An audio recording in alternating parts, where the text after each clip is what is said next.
Hello and welcome to FPL Mate, your best mate for fantasy Premier League content for the 2023-24 season. My name is Dan and it is the international break, which means we've got to do a video about those differentials, those slightly different players with low ownership that really help you boost your rank if you can get these players in before everyone else realizes they're great FPL assets. So we're going to go through them today, guys. Very excited. As always, whenever I make these videos, if you do enjoy these videos as well, make sure you drop a like, guys, to show me that you want more of this content, and do subscribe if you're new around here as well.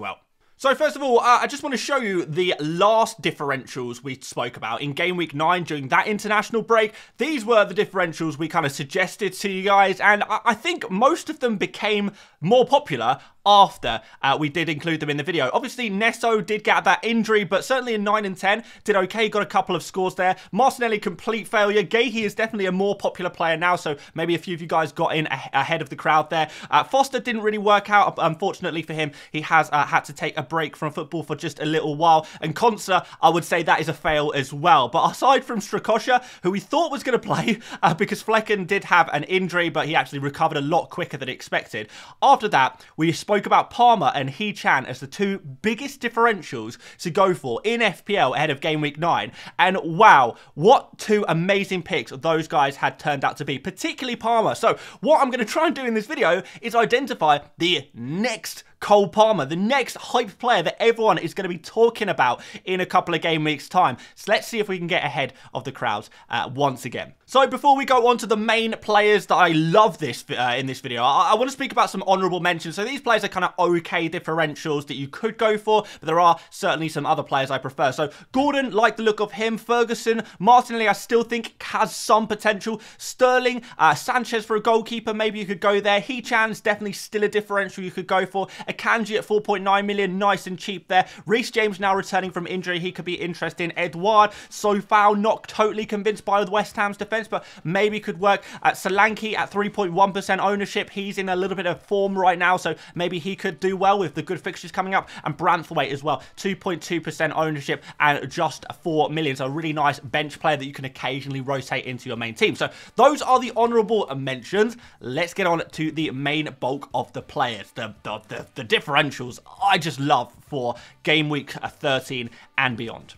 So, first of all, let's talk about Cole Palmer once again. Still a differential at 7.4% ownership, and definitely a player I would recommend getting in fairly soon. I know the next fixture is against Newcastle, but what we've seen from Palmer over the last couple of game weeks is even though the fixtures are bad, the player's form is incredible. And I know a lot of people will say, well, it's just been penalties, Dan. He's just been scoring penalties. Well, first of all, you know, you've got to put yourself in the position with those penalty takers, and I do genuinely believe that even when Nkunku returns to the Chelsea lineup, well, Palmer is still going to be on penalties until he misses one. That's my personal feeling on it. So I still think you're going to get a penalty taker from this. Even if you don't, we're still going to have a situation where Palmer is, you know, super creative, getting in some dangerous positions. He's doing well outside of penalties as well. And when the fixtures do look a bit better, and, you know, even this Newcastle game, Newcastle at the moment, you know, after losing 2-0 to Bournemouth, this could be a really interesting one. Chelsea could turn up here, and Palmer is going to be a main player in this team. I think he's going to hold his place in the Chelsea lineup as well. He seems to be their star man at the moment. Super, super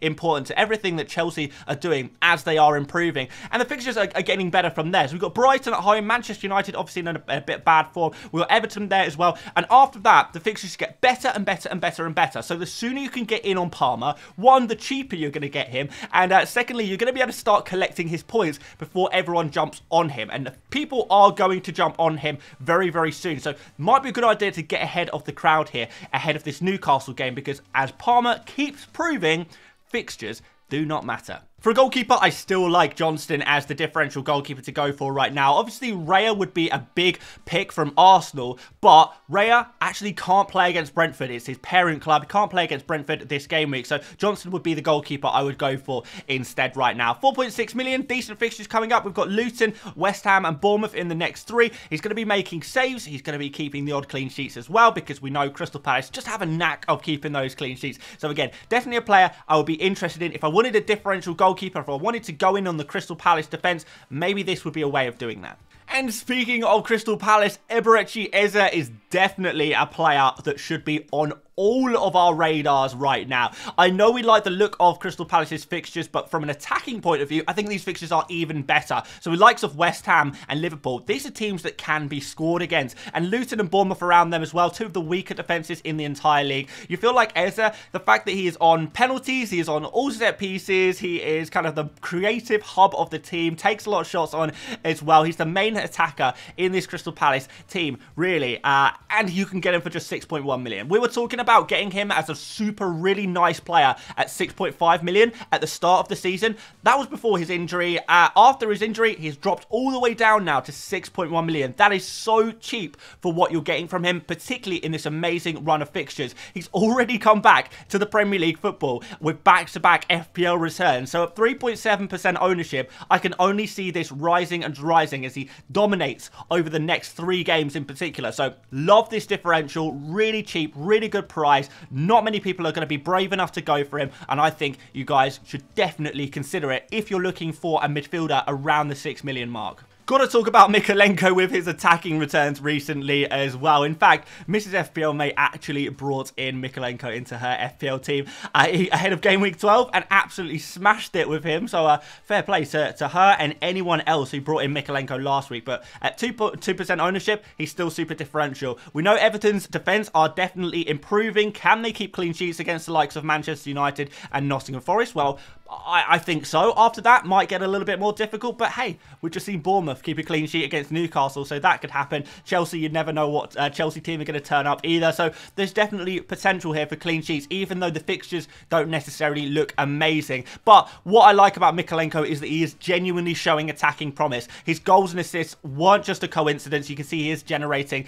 XG and XA. He is taking shots. He is creating for his team as well. So yeah, he is a player who I think can continue to return, even at that cheap price and low ownership. A nice differential to go for. Harry Maguire. Okay, I mentioned Harry Maguire as a potential player to buy a couple of weeks ago, and the comments said, oh, Dan, you are so stupid. Why would anyone have Harry Maguire in their FPL team? People said, I'm unsubscribing. What is this fool doing talking about Maguire? He's just got back-to-back clean sheets. He's got back-to-back, you know, bonus points as well. He's got bonus points in the last couple of games as well.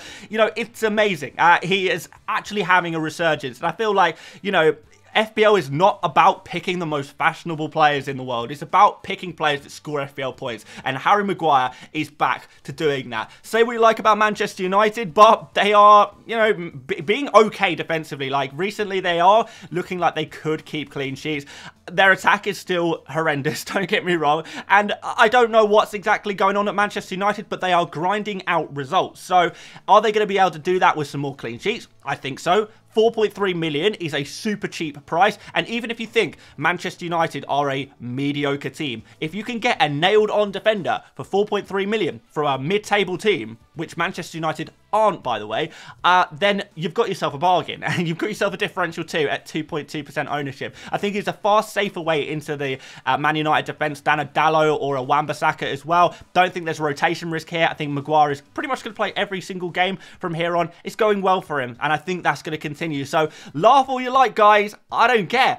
FPL points are the name of the game, and Maguire is getting them.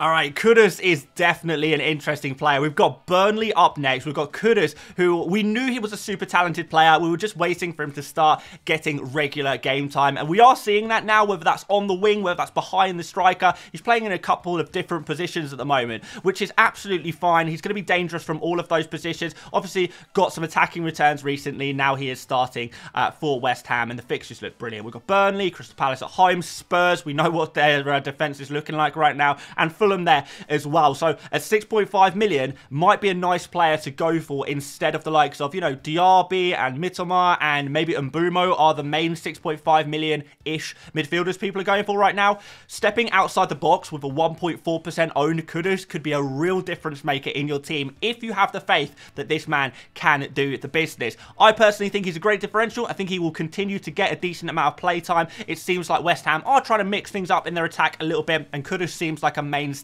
in what they're trying to do right now. So love this pick, love this differential, and I think West Ham with their fixtures are going to score a lot of goals, and this man is going to be heavily involved alongside the likes of Jared Bowen. Okay, our penultimate differential, and we are getting into very low ownership territory. At 0.5% ownership, we do have the forgotten man, Nkunku. Yes, people have forgotten about him, forgotten he was even an FPL asset. But before the start of the season, we were saying, hey, this Nkunku fella, he could be pretty good. He could be a really nice addition to our FPL teams. What's changed? Well, I'm not sure. Other than the injury, Chelsea are finally starting to look better, and I think they're going to get even better when Nkunku does come back into this team. And like I said before, Chelsea's fixtures from here on just get gradually better and better and better and better and better. They just will keep rising and getting better, and at 7.3 million, you imagine Nkunku's price will keep rising alongside Cole Palmer. He's going to be a really important player to Chelsea when he is finally in this team. He is maybe the missing piece of the puzzle that to complete what they're trying to do right now. And although there's no data to back it up whatsoever, we've seen from previous seasons that Nkunku is a goal machine, he is a creative machine, and he is going to be super important. I mean, he's arguably Chelsea's best player, and he hasn't even played a game for them yet, kind of recently in the Premier League anyway. Obviously, we had pre-season, but, you know, I think this could be a really, really nice pick, and maybe going in on him ahead of the crowd could be an interesting one. Against Newcastle, I don't think many people will go for him, but if he starts against Newcastle, which I think he will, and if he plays well against Newcastle, which I definitely think is possible, by the time we get to 14, 15, 16, you guys are going to be trying to bring in Nkunku into your team. A lot of people looking for a new forward for their team right now. Could this guy be the solution? It is super risky. He has not played a game, but at 0.5% ownership, you've got yourself a serious differential on your hands. But there is one more player, guys, that is even more differential. And I'm going to share them with you, and I like this one as well.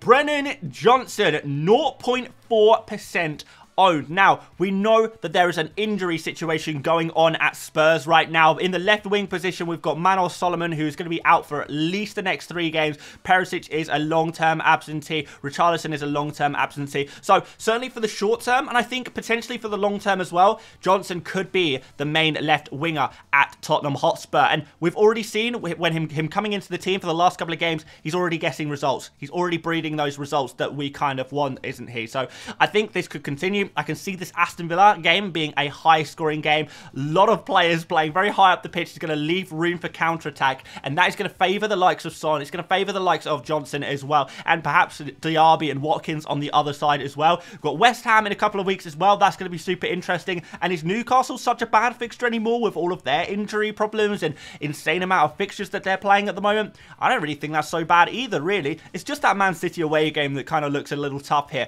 for this Spurs kind of run of fixtures. But in general, 5.8 million, super cheap, 0.4% ownership, super differential, a player who is already proving that they can get FPL returns, who is now seemingly nailed on for minimum 3 game weeks, but I actually think it could last a lot longer than that as long as he continues his form. We've got ourselves a serious differential and potentially have found the new hidden gem of FPL. Will we all be talking more about Brennan Johnson in a few weeks' time? Well, that remains to be seen, and Spurs aren't exactly in the best place right now, but life comes at you fast, and we're trying to find someone that no one is talking about right now.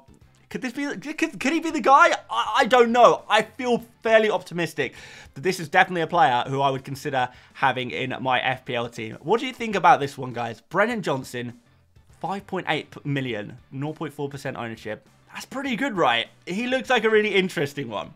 So those are my differentials ahead of Game Week 13. Let me know what you think of the players discussed in this video. And are there any other differentials that I haven't mentioned that might be quite good? Let me know if you've got any. And we'll kind of have a look through the comments and see if any of you guys can come up with some great differentials of your own. Also, let me know if you like any of the players mentioned in this video. Always good to get that discussion going and talking about which players we like and don't like. Let me know, guys. And of course, if you did enjoy this one and you want to see more differential videos throughout the season, let me know just by simply leaving a like. Make sure you're subscribed as well. Check out Fantasy Football Hub, where all of our stats and predicted points came from using this video. The link for that is in the description. Aside from that, thank you so much for watching once again, and I will see you later, mates.